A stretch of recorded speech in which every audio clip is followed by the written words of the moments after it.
Welcome to today's Global Connections program. I'm Bill Miller. What is the United Nations General Assembly?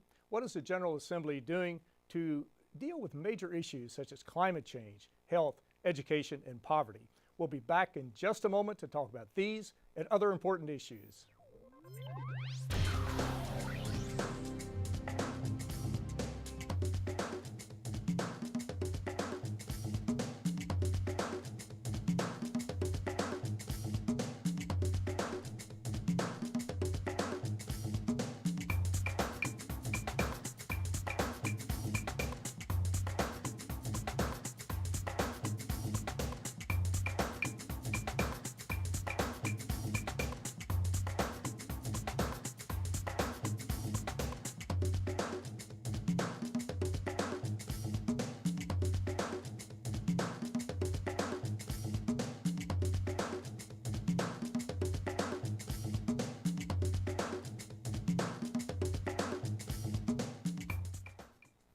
Welcome back to our program. Today we're looking at the United Nations General Assembly and the role it plays in dealing with many issues that affect basically 7.2 billion people on planet Earth. My guest today is an expert on both the General Assembly and these issues. My guest today is His Excellency Ambassador John Ashe. Mr. Ashe, the ambassador from Antigua and Barbuda, has represented his country for 9 years at the General Assembly. Recently, he was selected to be the president of the 68th General Assembly at the United Nations. Your Excellency, John Ashe, welcome to Global Connections program. Good day. It's a pleasure to be here. I appreciate you being with me today. First off, congratulations on being selected. That's a tremendous honor. The General Assembly selects a president each year to be the leader, basically, of the General Assembly, and of 193 countries to be selected by your peers. It's really a tremendous honor, and I appreciate you being with me today. Let's talk a little bit about the General Assembly. What is the General Assembly? What is it? What are its major functions? Well, the General Assembly is one of the two major bodies of the United Nations. The other, which is in the news of late, is the Security Council. But the General Assembly is where all the member states of the UN have an equal voice. They each has an equal voice. So it's one country, one vote in the General Assembly. Currently there are 193 member states of the UN, and as the last word implies, assembly, this is where they all come together for the annual sessions of the General Assembly, which begins in September of each year. Now, it's often been said, I don't know if it's accurate, but it's often been said that the General Assembly is the meeting hall of the world. The 193 countries, basically every country in the world, is a member of the General Assembly. Indeed. And as you mentioned, it's one country, one vote. Antigua and Barbuda, you have approximately, 100,000 people? Or maybe a little less. Right, okay. Right. And a country, a larger country such as China with 1.3 billion, right. It's still one country, one vote. Yes. Why is it so important, though, to bring all of the countries of the world together and to bring them under one roof to focus on these problems as opposed to some other type of venue that maybe wouldn't be quite as equal, or they wouldn't have the voice that they have at the General Assembly? That's a very good question. I've always said that if the General Assembly was not there, it would have to be created. So it's a good thing it's there, because it's the only known forum where a country such as mine, with about 80,000 people, has the same voice as a much larger country, with perhaps the one you cited, with over 1 billion people. No other forum or fora in the world you can get this kind of equality between states. So I think it's an important venue. And in addition to that, it's its convening power that makes the General Assembly such a unique organization. It certainly is, and it certainly does. As you look at the General Assembly, and you've been here 9 years now, so you've had quite a bit of experience with a wide range of General Assemblies and issues and that type of thing. What do you think will be the major, or what are the major issues confronting the 68th General Assembly? Well, for the benefit of your viewers, the General Assembly has a standard set of agenda items, many of which just roll over from session to session. Overlaid on that is the priorities which the President of the General Assembly is allowed to identify and ask member states to consider. So for the upcoming session, the 68th session, I have asked member states to look at the post-2015 development agenda. And my specific theme for the 60th session is the post-2015 development agenda, setting the stage. Now, why is this important? Hitherto, the UN or the General Assembly, particularly the current session and the previous one, looked at one aspect of the UN's work, peace and security.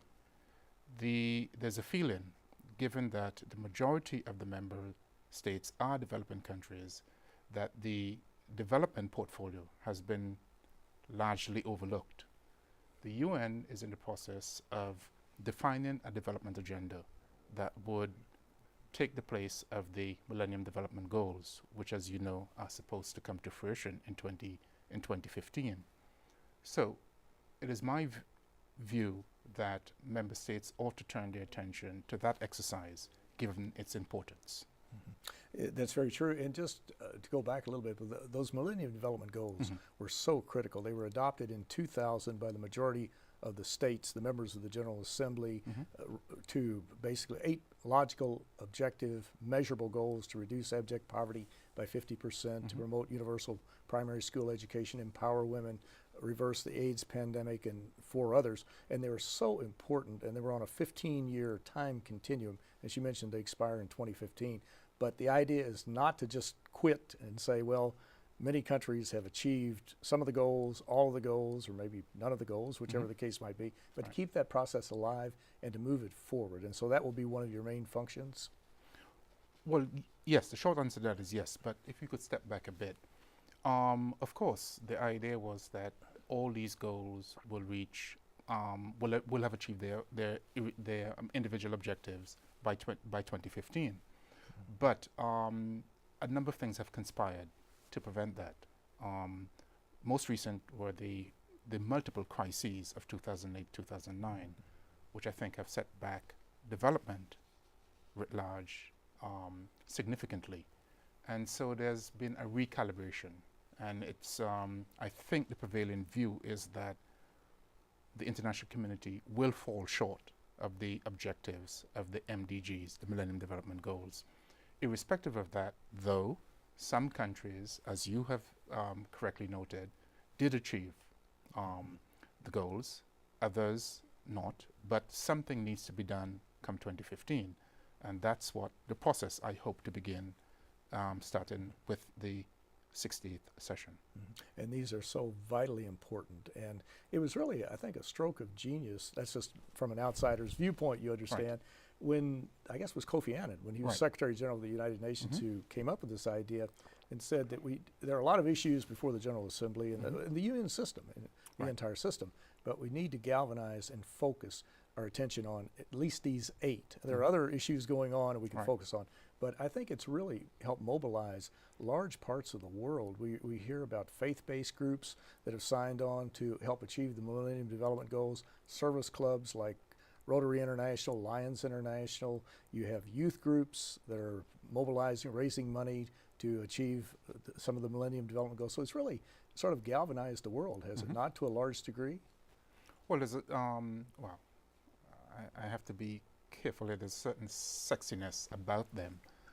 They're very concise and they're understandable. And yes, they did catch on, particularly with civil society. But there was also realization that the goals themselves had or did have a number of shortcomings. And currently there's an exercise that is going on where the international community is looking at a set of successor goals to address a much larger issue, sustainable development, hence the shorthand sustainable development goals. And it is hoped that out of that exercise will come a set of goals that would pick up on the shortcomings of the MDGs and take them a bit further. Take them to that next step. Yes. That's very important. Indeed. Yes. Now, we hear a lot about reform at the United Nations. Kofi Annan, when he was Secretary General, came in with a two-track approach to improve the internal effectiveness and efficiency of the UN. Secretary General Ban Ki-moon has his programs in place to reform to improve the UN, basically, as any organization wants to improve it, to make it more efficient and more effective. And there's no other entity in the world like the United Nations that brings all the leaders of the world together, all 193 countries together. Do you have any proposals to sort of move the General Assembly forward, maybe some internal reforms to make, or some way to make it more efficient and that type of thing? Well, you're right in noting that there's a two-track approach. The internal reform is within the purview of the Secretary General, as it ought to be. There is a larger reform process, and when member states speak of reform, they look at the two main organs, the Security Council and the General Assembly. There is an exercise that has been going on for the past 20 years that is intended to reform the Security Council, because it's widely, perhaps universally accepted, that it does not reflect currently realities. When it was formed, the world was a different place. And you have a set of countries that believe, given their current economic standing and other aspects, that they ought to be members of the Security Council. So that exercise is ongoing. Sadly, it has not progressed in a satisfactory manner. And so that's one of the things I hope to look into, how we can spur this reform of the Security Council. Well, you're watching Global Connections Television, which is an independently produced program. The opinions expressed on Global Connections are solely those of the moderator and his guest. Today we're taking a look at a very important organ, one of 6 organs, but one of the 2 most important in the United Nations system, and that is the General Assembly. My guest today is an expert on the General Assembly and on the issues it's confronting. My guest today is His Excellency Ambassador John Ashe, who was recently elected as President of the 68th General Assembly at the United Nations. Mr. President or Ambassador, we'll do both. We'll call you both. Right. You made a really important point. You made several, but the one I don't want to leave at this juncture is when you were talking a few minutes ago about the Security Council and how really it was created, the victors of World War II. The 5 countries, the U.S., well, at that time the Soviet Union, China, France, and the UK, basically came together under sort of the leadership of President Franklin Roosevelt and created the United Nations. And they created the Security Council with this permanent situation where the 5 permanent members had a veto, and anyone could veto any particular issue that came before the Security Council. Now, as I understand it, the General Assembly, the recommendations or the resolutions that come out they're non-binding, but the Security Council, if it takes a vote on a resolution, it could be very well binding on a country or a particular group of people. Are there some specific ideas that, I know there are a lot of ideas that have been floating around really since back in the 80s probably, or maybe even earlier, about how to change the Security Council and to make it more representative, more democratic, more involved, I guess, involving more people. Are there some things that maybe we should be thinking about, or I know you're going to be looking at, but something that we could think about as just people from the outside looking in at the United Nations? Well, happily, there isn't a shortage of ideas about how to reform the organ. The problem or problems that each and every one of those ideas has is that someone doesn't like it. And given that we tend to do things by consensus, that is not to say we don't vote. I mean, I don't want to give that impression. We do quite frequently. But I think there's a realization that this particular issue, reform of the Security Council, is so important that it would require, at a minimum, what is called a 2/3 or supermajority of the member states. And finding a set of proposals that would satisfy 2/3 of the member states is what has been the challenge over the years, and still is the challenge. But as I said, there are a set of ideas there. Perhaps every conceivable permutation and combination out there about reform, including increasing the number of permanent members. There are currently 5. The body itself has 15, so 10 are elected every 2 years. So increasing the number of permanent members from 5 to some number. There's no agreement on what that number ought to be. And increasing what we call the non-permanent members, those are elected every 2 years, from 10 to some other number. Everyone agrees that you need to have a body that is manageable in size. So you're hearing numbers somewhere in the 20s, as high as 30. But again, there's no agreement as on what would be the ideal size of the council as a whole, and more importantly, how many permanent members there ought to be and how many non-permanent members. And that's the key. There's a proliferation of ideas, Yes. lots of Right. suggestions out there, Right. but how do you get 2/3 to go along with Right. it? Because you mentioned somebody is not going to be happy with the proposal, so we deal with the world we deal with, I guess. Well, there are so many issues. We look at, and this show will not air for a couple of weeks, but we look at the situation in Syria, which will change from day to day, minute to minute. Right. Is there a role? We see that the Security Council has been paralyzed on this one. A couple of years ago, the Security Council was in agreement on how to confront the situation in Libya. The Security Council, there's much more of a cooperative rather than confrontational approach, I think, by the members of the Security Council today, as opposed to back during the Cold War, obviously, because Right. we fought the Cold War at the Security Council. But is there something that the General Assembly could do? I know the UN system is on the ground working in Syria to help something like over 2 million refugees out of a population of 22 million. The UN Children's Fund, the UN World Health Organization, they're all on the ground. Is there a role for the General Assembly? I know you don't deal with peace and security, the Security Council does per se, but is there something that can be done to help in this particular situation, or to perhaps develop programs to be of assistance to the Syrian people?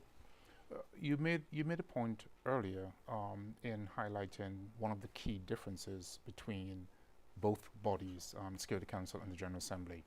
In the case of the General Assembly, the resolutions that are adopted carry a certain moral weight.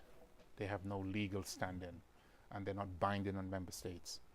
In the case of the Security Council, decisions taken under what is called Article 7 of the Charter have legal standing, and that's where the problem perhaps is, and perhaps where the solution lies.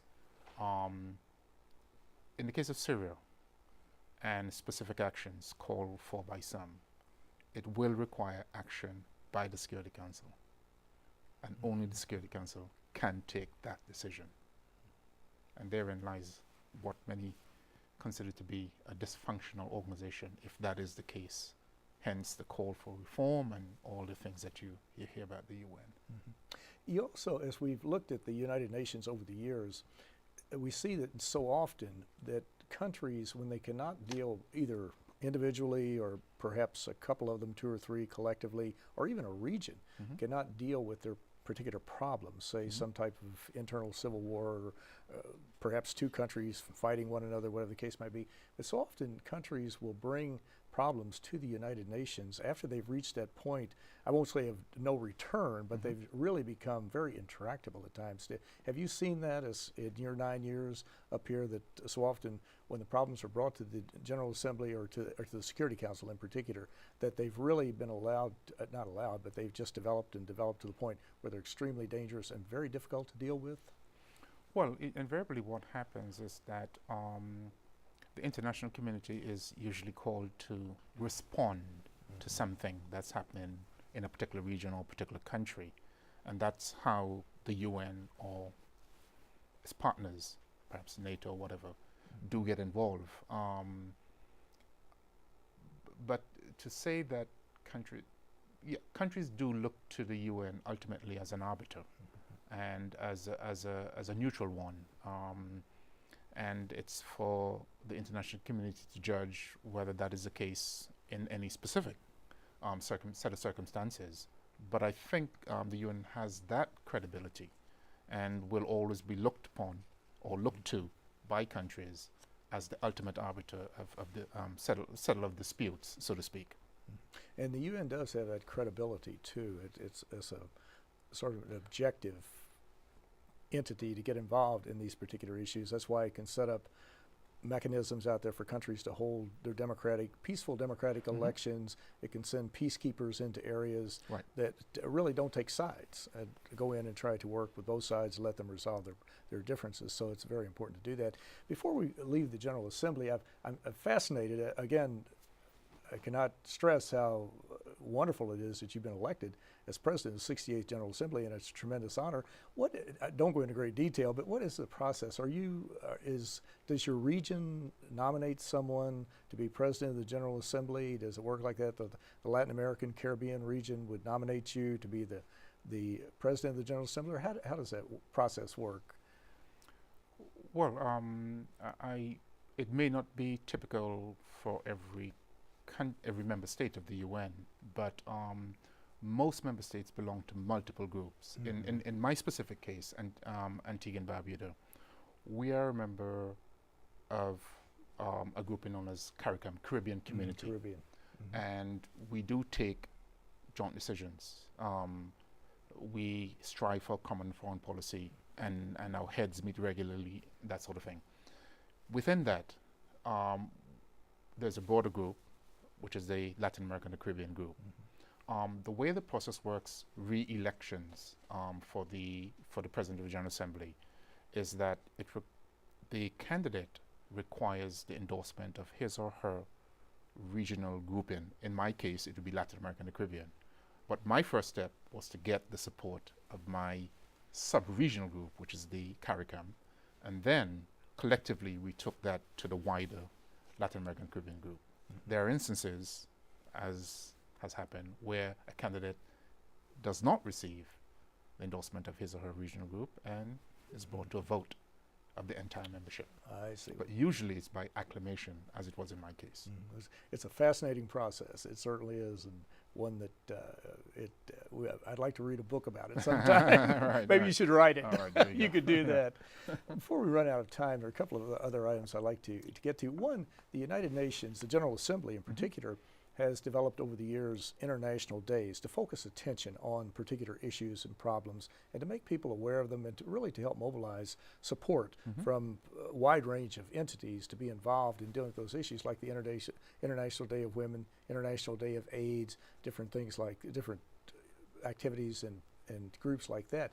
One is the International Day of Peace that is now, it's been designated September 21st, and not only is it celebrated at the United Nations on or around that day, but there are literally tens of thousands of activities around the world. Why is it important for people, everybody, all 7.2 billion people, all non-governmental organizations, governments, whatever, to take at least one day a year, hopefully all 365, but take one day a year to focus on the International Day of Peace, to think about it, to maybe to implement or develop a strategy or a plan to help promote peace, not only in their communities, in their countries, but around the world? Why is that so important? Well, speaking to the larger issue of focusing on a particular subject area, subject matter, I think in the normal course of things, there's so many things going on in one's lives. So you would normally, in the course of a day, think, oh man, let me just take a moment to think about peace somewhere. And I think that's the particular attractiveness, I would hope, of these international days. For that one day of the year, because of the hype that goes prior to that day, people take a moment, however brief, just to focus on that particular issue. And I think that's the good thing about that. It certainly is. Well, there's so many other issues we could talk about. One that's widely viewed, I know an interview you and I did about two and a half years ago, we talked about it most of the program. We won't be able to today, but is climate change. That is with us. 97% of the climate change scientists out there believe that it's happening. They're all not convinced what the final end result is, but it's getting worse and worse. Will this be an issue that'll be on the agenda at the General Assembly, that you'll be discussing climate change, and countries will bring various proposals forward? Well, the General Assembly does not specifically deal with the matter because there's a separate negotiating track that has been set up. United Nations Framework Convention on Climate Change, the UNFCCC is called, and they're in the process of negotiating what is called a comprehensive treaty, which is supposed to be in place by 2015. Currently, what we have are treaties that only look at one set of countries and ask them to assume binding commitments. Of course, that would not ultimately address the problem. So there's been agreement that it has to be a broader collective effort, and this is what's on the way as we speak. It will culminate sometime in 2015, hopefully with an agreement in which all countries, all member states, do have commitments to reduce greenhouse gases. Well, Ambassador John Ashe from Antigua and Barbuda, President of the 68th General Assembly. These are very important issues, and our viewers can go to un.org and get a lot more information, or just Google the issues and they will pop up. But I want to thank you so very much for a very interesting and a very informative program. Thank you very much. Thank you. All right. I'm Bill Miller. Thank you for joining us on today's Global Connections program.